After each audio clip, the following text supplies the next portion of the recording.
My sister scheduled her wedding on my graduation day. She got the attention she wanted, when no one showed up. I was the first person in my family to go to college. Not just college, but medical school. 8 years of absolute hell working 3 jobs while studying, living on ramen and 4 hours of sleep, missing every family vacation because I had exams or hospital rotations. My parents always said they were proud, but they never really understood why I put myself through it when I could have just gotten married, like my sister Rachel did at 19. Rachel dropped out of community college after 1 semester to marry her boyfriend Todd, who sold insurance. She spent the next 7 years having 3 kids and complaining about how hard her life was while I was pulling 36-hour shifts at the hospital. When I finally matched into my residency program, I called my family with my graduation date circled in red on my calendar, May 15th. I'd already bought my parents their plane tickets as a surprise. My mom cried on the phone saying she couldn't wait to see me walk across that stage. 2 weeks later, Rachel called me screaming with excitement about her news.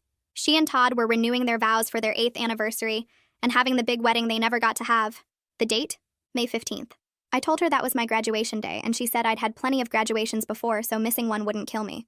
When I reminded her this was medical school, not some random ceremony, she said I was being selfish, trying to make her change her date when she'd already put down deposits. She actually said my graduation was just a boring ceremony, but her wedding was a once-in-a-lifetime event. I asked her what about her first wedding, and she hung up on me. Rachel immediately called our parents crying about how I was trying to ruin her special day. She told them I demanded she change everything just so people would pay attention to me. She said I'd always been jealous of her beautiful family and was trying to sabotage her happiness. My mom called me disappointed, saying Rachel already paid for the venue, and it would be such a waste of money to change it. My dad said I could just get my diploma mailed to me. They chose her wedding. I said I understood completely and wished Rachel all the best. Then I got strategic. First, I called my extended family personally to let them know about my graduation.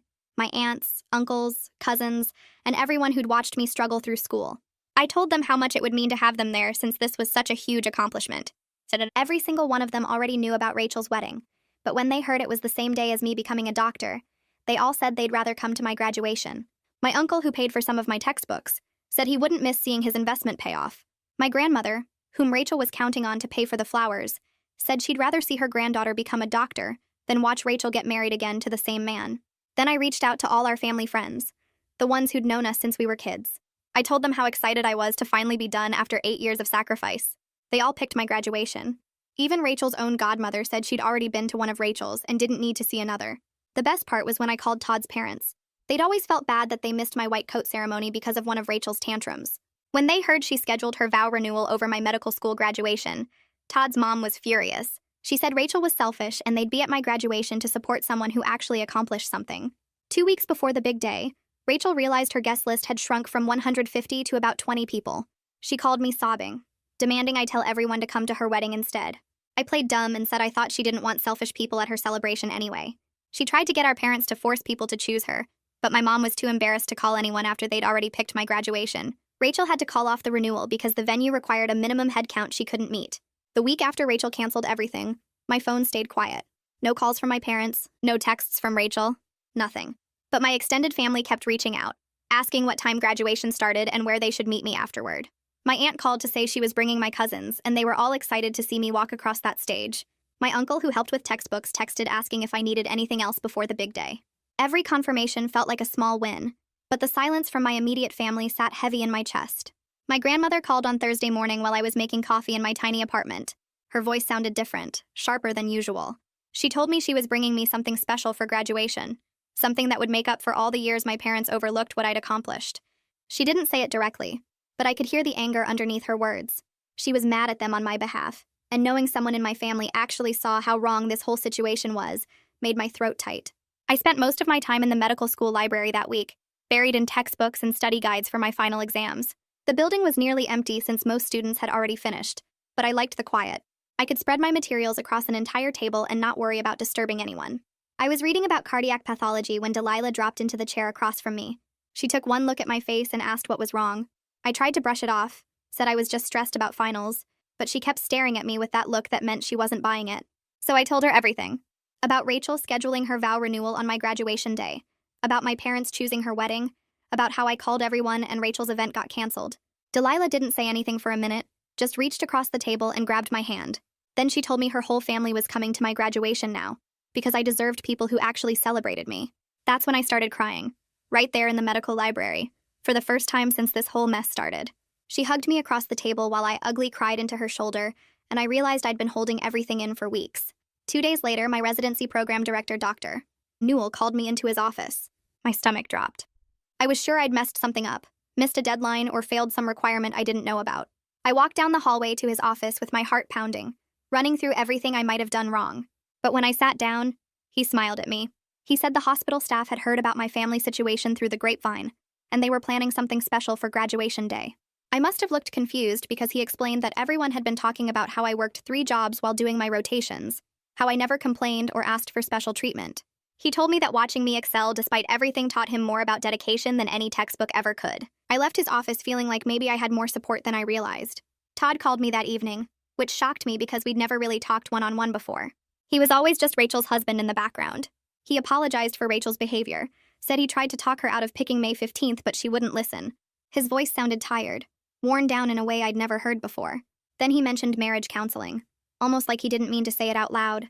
That surprised me more than anything because Rachel always talked about their relationship like it was perfect, like they never fought or disagreed about anything. I realized their marriage might be struggling way more than anyone knew, and part of me felt bad for Todd even though he'd gone along with Rachel's plan. My mom texted me the next morning asking if we could talk. I read her message 3 times, looking for an actual apology or acknowledgement of what she'd done. But the whole text focused on how hurt Rachel was, how she was crying every day, how the cancellation embarrassed her in front of everyone. Nothing about me, nothing about my graduation, or how she'd dismissed 8 years of work. I waited a few hours before responding, then typed out a short message saying I was happy to talk after graduation when I had more time. I hit send and felt something shift inside me. She didn't text back right away, and when she finally did, it was just a simple okay. She knew she had no leverage anymore, nothing to bargain with. 3 days before graduation, my uncle took me to dinner at a nice Italian place downtown. We talked about my residency placement and what specialty I wanted to pursue. Then he pulled an envelope out of his jacket pocket and slid it across the table. I opened it and saw a check for the exact amount of my remaining student loan balance from my final semester. My hands started shaking. He told me that watching me succeed despite my parents' lack of support reminded him of putting himself through school years ago. He said he was proud to help me start my medical career without that debt hanging over me. I tried to argue, said it was too much, but he waved me off and told me to just accept the gift. I hugged him in the parking lot afterward and couldn't stop saying thank you.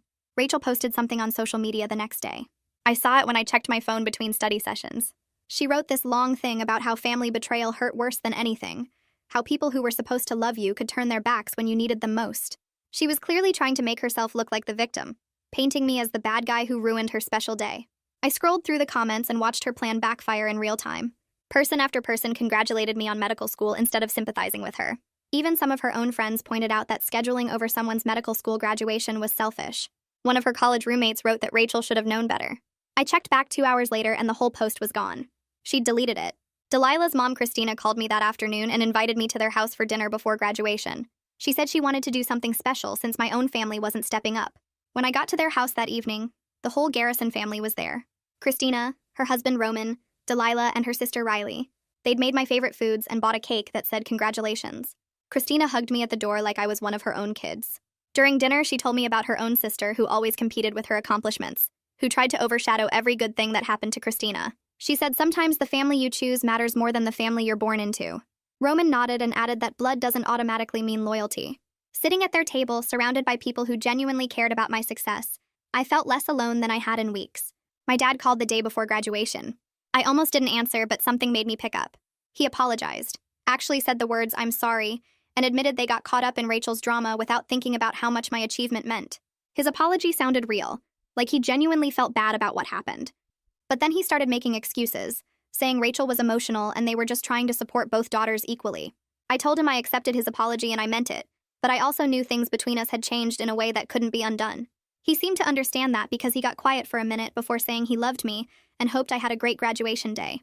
My grandmother arrived in town that evening and immediately insisted on taking me shopping for a celebration outfit. She wanted me to look amazing for the graduation dinner afterward. We went to a nice department store and she picked out this beautiful dress that I never would have bought for myself. While we were at the register, she pulled another envelope from her purse. She told me she'd been saving money specifically for this moment, that she wanted me to have something for my future that I could use however I wanted without feeling guilty. I opened the envelope in the car and the amount inside made me stop breathing for a second. It was enough to cover my security deposit and first month's rent for an apartment near the hospital where I'd be doing my residency. My grandmother squeezed my hand and told me I'd earned every bit of it through sheer determination, and she was proud to help me start this new chapter of my life. The morning of May 15th arrived with sunlight streaming through my apartment window. I woke up without the heavy weight in my chest that I'd been carrying for weeks. My phone showed a text from Delilah saying she'd pick me up in an hour. I got out of bed and pulled my graduation gown from the closet where it had been hanging since I picked it up last week. The dark blue fabric felt smooth under my fingers. I laid it across my bed and started getting ready, taking my time with my hair and makeup in a way I hadn't bothered with during most of medical school. My doorbell rang exactly when Delilah said it would. She came in carrying a bag from the coffee shop we liked and handed me my usual order. She looked at my gown hanging on the back of my door and smiled. We sat at my small kitchen table drinking our coffee while she told me about her parents arguing over what time they needed to leave to get good seats. Her mom wanted to leave 2 hours early. Her dad thought 1 hour was plenty. They compromised on 90 minutes. Delilah reached across the table and squeezed my hand. She said her parents had been talking about me all week, how excited they were to watch me graduate. She paused and then added that they already thought of me as their bonus daughter after all the time I'd spent at their house over the years. Something in my throat got tight when she said that. I realized I'd built something real during these 8 years, something that went beyond just getting through school. These people had become my family in ways my actual family never managed. We drove to campus together with the windows down and music playing. The parking lot was already filling up when we got there. Graduates in blue gowns walked toward the auditorium in small groups. I saw people I'd spent countless hours with in study groups and hospital rotations. We found our assigned spots in the staging area behind the auditorium. The dean's assistant checked our names off a list and handed us our programs. I opened mine and ran my finger down the list of names until I found my own. Seeing it printed there made everything feel suddenly real. Delilah stood next to me adjusting her cap and talking about the party her parents were planning for after. The ceremony coordinator started organizing us into alphabetical order. I ended up between two people I barely knew from different rotation schedules. The music started and we began filing into the auditorium. The lights were bright and I could hear people talking in the audience. We walked down the center aisle in 2 lines. I kept my eyes straight ahead at first, but then I couldn't help looking out at the seats. My grandmother sat in the front row wearing the purple dress she'd bought specifically for today. My uncle sat next to her with his wife. Todd's parents were 3 seats down. I saw my aunt and 2 of my cousins. The entire Garrison family took up 2 full rows on the left side. Christina caught my eye and waved. Behind them, I spotted several people from the hospital, including 3 nurses I'd worked with during my surgery rotation. They were still in their scrubs, probably on break between shifts. I scanned the rest of the crowd and saw more familiar faces. Extended family members I'd called weeks ago. Family friends who'd known me since I was little. The support in that room felt bigger than I'd expected. When they called my name, I walked across the stage and took my diploma from the dean. The applause got loud. I looked out and saw my grandmother standing up, clapping harder than anyone else. Other people in the front rows stood too. The moment stretched out longer than it probably actually lasted. Every missed family vacation flashed through my mind. Every night I'd chosen studying over sleep. Every time my parents suggested I should just get married instead. All of it led to this stage, this diploma, this applause from people who actually understood what I'd accomplished. I walked back to my seat and sat down, holding the diploma folder in both hands. The rest of the ceremony passed in a blur of other names being called and more applause. When it ended, we all threw our caps in the air like you're supposed to. People started flooding toward the exits to find their families. I got swept along in the crowd until I made it outside where everyone was taking pictures. My grandmother found me first. She wrapped me in a hug that lasted several seconds and told me she'd never been prouder of anyone in her entire life. My uncle came up next and shook my hand formally before pulling me into a hug too. His wife dabbed at her eyes with a tissue. She said she always knew I'd make it despite my parents' lack of support. She didn't say it meanly, just stated it as a fact. Todd's mother was next. She hugged me and held on for a long moment. When she pulled back, she looked me in the eyes and said she was sorry my own mother wasn't here to see this, but she was honored to stand in. Her kindness cracked something in my careful composure. My eyes got wet and I had to blink several times. She squeezed my hand and smiled. The Garrison family surrounded me after that. Christina hugged me like I was one of her own kids. Roman patted my shoulder and told me I'd earned every bit of this. Riley took about 50 pictures on her phone. Delilah stood next to me grinning while her family made us pose together. We spent 20 minutes taking pictures with different combinations of people. My grandmother insisted on getting photos with just the 2 of us. My uncle wanted one with his whole family plus me. The hospital staff who'd come found me and congratulated me before heading back to their shifts. One of the nurses told me she'd specifically traded shifts so she could be here. The whole scene felt overwhelming in the best possible way. Christina announced that she'd made reservations at a nice Italian restaurant downtown for 6 o'clock. She'd reserved a private room in the back that could fit everyone. My grandmother said that sounded perfect. We agreed to meet there and everyone started heading to their cars. I rode with Delilah again. She turned the music up loud, and we sang along badly to songs we'd listened to during late-night study sessions. When we got to the restaurant, the private room was already set up with a long table that seated 20 people. Christina had ordered appetizers that were already on the table. Everyone found their seats and started passing plates around. The conversation got loud with multiple people talking at once. I sat between my grandmother and Delilah, right in the middle of all of it. Christina stood up after everyone had their food and tapped her glass with a fork. The room got quiet. She said she wanted to make a toast. She talked about how proud she was to watch me achieve my dreams through pure determination. She mentioned the late nights I'd spent studying at their house when I needed a quiet place to work. She said watching me never give up had taught her own daughters important lessons about following through on goals even when things got hard. Roman stood up next and added his own stories. He talked about finding me asleep at their kitchen table at 2 a.m. with textbooks spread everywhere. He said he'd never met anyone with as much focus and drive. My face felt hot while they talked. Everyone raised their glasses and drank. My grandmother reached over and squeezed my hand under the table. My phone buzzed in my purse. I pulled it out and saw 3 texts from my mom and 2 from my dad. They said they were proud and asked for pictures. My dad's message said he wished they could have been there. My mom said she hoped I had a wonderful day. I read them twice. The words felt empty after they'd missed the actual event. I selected a few photos from my camera roll and sent them without adding any message. My mom immediately responded with heart emojis. My dad called, but I let it go to voicemail. I put my phone back in my purse and picked up my fork. For the first time, maintaining distance from them felt completely okay. I didn't feel guilty or sad about it. They'd made their choice, and now I was making mine. Another text came through while I was eating. This one was from Rachel. It was long, filling up my entire screen when I opened it. She apologized and said she didn't realize how important this was to me. But then she spent 3 paragraphs explaining about wedding stress and feeling overlooked in the family. She said she'd been going through a hard time and made bad decisions. She hoped I could understand and forgive her. I read it twice. The apology was buried under so many justifications that it barely counted as one. I typed back a short response saying I appreciated the apology and hoped she was doing well.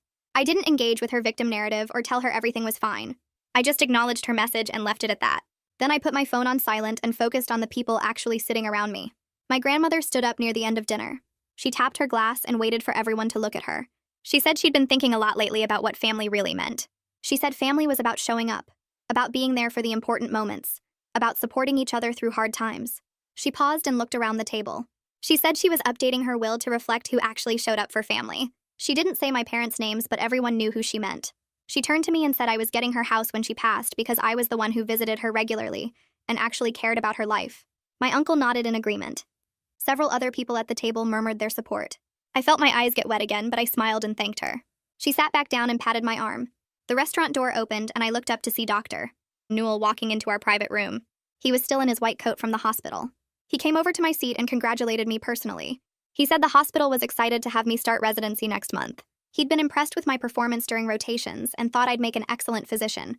He mentioned that my ability to handle family drama while maintaining professional excellence showed the kind of character they wanted in their doctors. He stayed for about 10 minutes, chatting with different people at the table. My grandmother asked him questions about the residency program. Christina told him how proud they all were. When he left, he shook my hand again and told me he'd see me in 4 weeks. The dinner lasted another hour. People shared stories and laughed. My uncle told embarrassing stories about me as a kid. Delilah talked about our first day of medical school when we were both terrified. Riley mentioned the time I fell asleep during a study session and drooled on my textbook. The whole night felt warm and right. These were my people. This was my family. Not because we shared blood, but because they'd chosen to show up for me when it mattered. 2 weeks passed quickly. I moved into a small apartment near the hospital using the money my grandmother had given me. The space was tiny, but it was mine, and it was close enough to walk to work. My first day of residency started at 5 a.m. I showed up 15 minutes early and found 3 other residents already in the locker room changing into scrubs. We introduced ourselves and headed to morning rounds together. The attending physician ran us through the patient list and assigned us each to different cases. The work was intense from the first minute. I barely had time to think about anything except the tasks in front of me. During a rare break around midnight, I sat in the resident lounge with 2 of the other new residents. We were all exhausted. One of them mentioned her family didn't understand why she worked such crazy hours. Another one said his parents still asked when he was going to get a real job. I told them about my complicated family situation, about my sister scheduling her wedding on my graduation day. They both nodded like they understood completely. The first resident said her brother did something similar, trying to overshadow her acceptance to medical school. The other one talked about family members who'd stopped talking to him when he chose medicine over the family business. We sat there for 20 minutes sharing stories. I realized this experience was way more common than I'd thought. Medical school and residency came with sacrifices that not everyone understood or respected. But sitting in that lounge with people who got it, I felt less alone in it than I ever had before. The call from my mom came 3 weeks after graduation. She asked if we could meet for dinner to talk, and I could hear the careful way she picked her words. I agreed to meet them at a chain restaurant halfway between the hospital and their house. When I walked in, they were already sitting in a booth near the back, and my dad stood up like he wasn't sure if he should hug me. We ordered food and made small talk about the weather and my apartment until the server left. Then my mom started explaining how they'd been in a tough spot, wanting to support both their daughters. My dad said they thought I'd understand since I was always the responsible one. They talked about Rachel's deposits and how she'd been so excited about the wedding. My mom mentioned how embarrassed they felt when relatives asked why they weren't at my graduation. Every explanation sounded weak, even as they said it. I watched them squirm in their seats and realized they were more worried about how they looked to extended family than about how they'd made me feel. When they finished talking, I set down my fork and told them I forgave them. My mom's face lit up for a second before I kept going. I said our relationship would be different now because I couldn't rely on them the way I'd hoped to. I told them I needed people who showed up for me without having to be convinced, and that wasn't them. My mom started crying. My dad looked down at his plate with his jaw tight. Neither of them argued or tried to make excuses. I didn't reach across the table or tell them it was okay. I just sat there and let them sit with what I'd said. The rest of dinner was quiet. We talked about safe things like my grandmother's health and my uncle's new job. When we left, my mom hugged me and whispered that she was sorry. I hugged her back but didn't say anything else. Rachel's text came 2 weeks later asking if I wanted to get coffee. I almost said no, but something made me curious.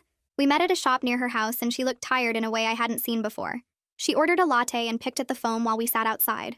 She started talking about how hard things had been with Todd lately. She said he'd been distant since the wedding got canceled. Then she looked at me and said she'd been jealous of me for years. She admitted watching everyone pick my graduation over her wedding made her realize people thought she was selfish. She talked about feeling like she'd wasted her 20s while I was building something real. It was the most honest she'd ever been with me. She didn't fully apologize or take complete responsibility, but she came closer to real self-awareness than I'd ever seen from her. I told her I appreciated her being honest. We talked for another hour about her kids and my residency. It wasn't like we were suddenly close, but something shifted between us. When we left, she hugged me and said she was proud of me. I believed her. 3 months into residency, my life started feeling like it belonged to me. The Garrison family invited me to Sunday dinners every week, and Christina always made sure to cook something she knew I liked. My grandmother called me every few days just to chat about her garden or her book club. The other residents became my daily support system, people who understood the exhaustion and the excitement of what we were doing. My relationship with my parents stayed complicated. We talked on the phone every couple weeks, but there was a distance that hadn't been there before. Rachel and I texted sometimes about normal sister things. Nothing was perfect or fixed, but I didn't need it to be. I had people who genuinely celebrated my success. I had a career I'd worked 8 years to build. I had a family I'd chosen and who'd chosen me back. Standing in the hospital at 2 in the morning after saving someone's life, I felt genuinely happy with the doctor I'd become and the life I was building.